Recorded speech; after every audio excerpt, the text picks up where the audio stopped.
Hello friends, आप सबको मेरा नमस्कार। आज का जो टॉपिक है वो बहुत ही इंपॉर्टेंट है।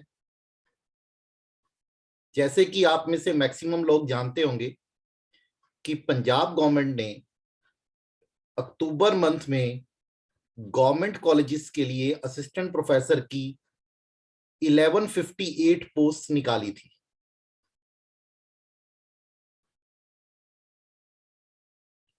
तो मैं अभी एट प्रेजेंट आपको वेबसाइट शो कर रहा हूं जिसपे ये ऐड आई थी।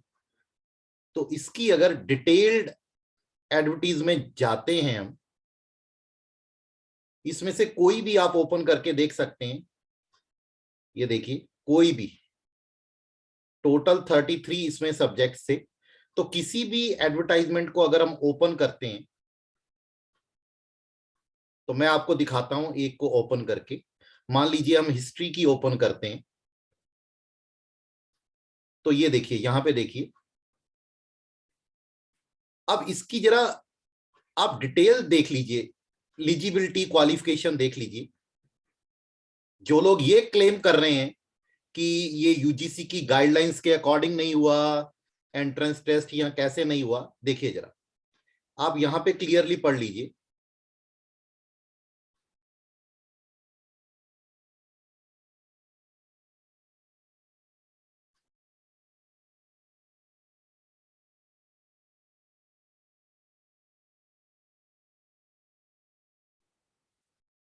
National eligibility test conducted by the university grants commission. Okay, या तो नेट होना चाहिए according to the minimum eligibility condition for recruitment and appointment as assistant professor in colleges provided. अगर पीएचडी है तो नेट होना जो है वो जरूरी नहीं है। ओके, तो ये क्लियर कट, ये यूजीसी की गाइडलाइंस के अकॉर्डिंग है, अगर आप इसको पढ़ें।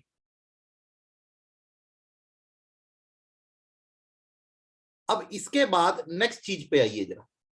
नेक्स्ट मैं आपको एक और इंपॉर्टेंट चीज दिखाना चाहता हूं। अब इसमें देखिए, जब ये टेस्ट हुआ तो यहां पे क्लियरली लिखा हुआ है, मैं उसी एड पे आपको दिखा रहा हूं। मोड ऑफ सिलेक्शन में देखिए जरा, इसको ध्यान से पढ़िए। पहले ही लिखा गया था कि recruitment purely on the basis of marks scored in the entrance test, जो भी रिटन टेस्ट होगा। ठीक है, अब इसमें देखिए ये थर्ड पॉइंट बड़ा ही इंपॉर्टेंट है। Part time guest faculty contractual teachers working in the government colleges जो रिटन टेस्ट को क्लियर करेंगे उन्हें एक्स्ट्रा वेटेज दी जाएगी, 1 मार्क पर completed academic year up to a maximum limit of 5 marks. अब उसके बाद एंट्रेंस एग्जाम हो जाता है, मेरिट लिस्ट भी आउट हो जाती है, स्क्रूटनिंग प्रोसेस भी हो जाती है, अपॉइंटमेंट लेटर देने स्टार्ट हो जाते हैं। अब एंट्रेंस टेस्ट से पहले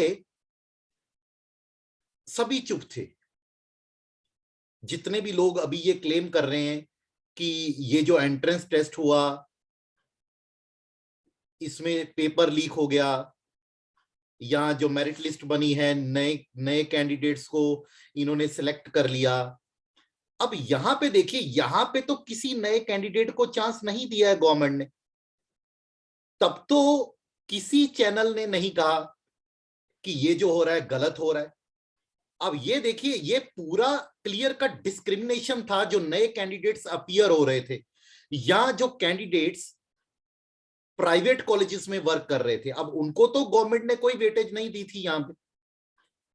अब तब कोई न्यूज चैनल ऐसा नहीं था जो ये कह रहा था कि गवर्नमेंट गलत कर रही है या ऐसा कर रही है, या जो already guest faculty members part time contractual teachers government colleges में काम कर रहे थे, तब ये कोई नहीं कह रहा था। बट जब मेरिट लिस्ट आउट हो जाती है उसके बाद रिट्स डलनी स्टार्ट हो जाती हैं। अब पहले तो हमें 5 मार्क्स मिल रहे थे, तो 5 मार्क्स लेकर के हम तो इजीली सिलेक्ट हो जाएंगे। अब बाद में अगर हम सिलेक्ट नहीं हो रहे हैं तो फिर सबसे पहले तो क्वेश्चन पेपर सेटिंग पे सवाल उठाए जा रहे हैं। ठीक है, तो मतलब एक ऐसा माइंडसेट बना हुआ है कि कैसे ना कैसे करके इस सिलेक्शन प्रोसेस को गलत ठहराया जाए, इसको रोका जाए। मेरा यहां पे किसी भी ग्रुप के साथ ऐसा नहीं है कि मैं एक ग्रुप को सपोर्ट कर रहा हूं, दूसरे ग्रुप को गलत ठहरा रहा हूं। मैं आपके सामने फैक्ट्स रख रहा हूं, आप खुद खुद डिसाइड कीजिए जैसे जैसे चीजें हुई हैं कि क्या सही हो रहा है, क्या गलत हो रहा है। ठीक है, मैं आपको फैक्ट्स एक्सप्लेन कर रहा हूं। अब मतलब इसमें अब सिचुएशन यहां पे फंसी है। अब एक बार जो जिन कैंडिडेट्स ने क्लियर किया है, अब उनकी नजर से भी इसको देख लिया जाए। अब देखिए यहां पे सबसे पहले तो इक्वलिटी का चांस नहीं मिला उन कैंडिडेट्स को। जो नए कैंडिडेट्स से मैं उनकी बात कर रहा हूं, जिन्होंने गवर्नमेंट कॉलेजेस में काम नहीं करा, या जिन्होंने प्राइवेट कॉलेजेस में काम करा है, या जिन्होंने करा ही नहीं, जो एमएससी के बाद नेट क्लियर करे थे, उन्हें 5 नंबर का वेटेज नहीं मिला। उसके बाद भी उन लोगों ने यहां पे कोई क्वेश्चनिंग नहीं करी कि गवर्नमेंट क्यों दे रही है, क्योंकि सभी को था कि उन्होंने अपना जो इंपॉर्टेंट टाइम में डिवोट किया है, तो गवर्नमेंट उनको थोड़ा सा फैसिलिटेट कर रही है, तो कोई प्रॉब्लम नहीं है। तो सभी अपीयर हुए।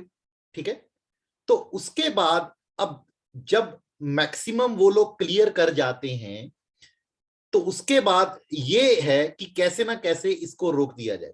अब उनमें से मैक्सिमम ऐसे हैं, बहुत सारे लोग ऐसे हैं, सारे यंग नहीं है, बहुत सारे उसमें भी पीएचडी होंगे, बहुत सारे ऐसे लोग होंगे जिन्होंने प्राइवेट कॉलेजेस में काम किया होगा, और बहुत सारे ऐसे भी हैं जिन्होंने अपनी प्रीवियस जॉब को छोड़ दिया है।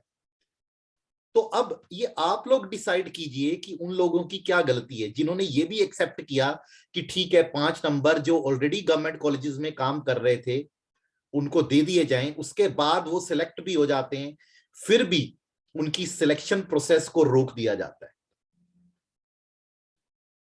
तो इस नोट के साथ मैं आज का ये इंपॉर्टेंट डिस्कशन खत्म करता हूं, और आप लोगों के लिए ये डिसीजन छोड़ता हूं कि क्या ये उनके साथ ठीक हो रहा है, जिन कैंडिडेट्स ने इस एंट्रेंस टेस्ट को क्लियर किया है इतनी मेहनत के साथ, दिवाली के दिनों में दिवाली नहीं मनाई, वो प्रेपरेशन कर रहे थे। तो इतना कहते हुए आप सबको